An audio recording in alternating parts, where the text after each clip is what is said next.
এফচুটো আজি নতুন কথা নহয়, এফচু আন্দোলন কৰিবই মেলা। ইউপিপিএলে নিজৰ দল বিস্তাৰ কৰিব বুলি কৈছে, আপুনি কি ক'ব এই ক্ষেত্ৰত?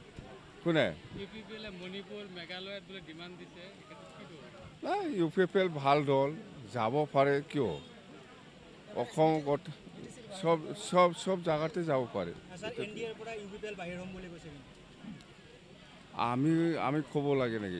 এইটোতো ইউ পি পি এলৰ কথা, বাহিৰত থাকে না ভিতৰত থাকে ইহঁতৰ কথা।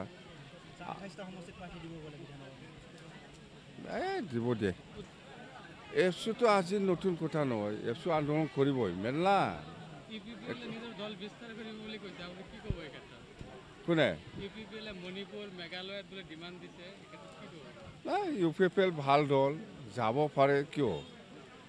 অসম চব চব চব জাগাতে যাব পাৰে। এনডিএৰ পৰা ইউপিপিএল বাহিৰ হ'ম বুলি কৈছে কিন্তু। আমি আমি ক'ব লাগে নেকি?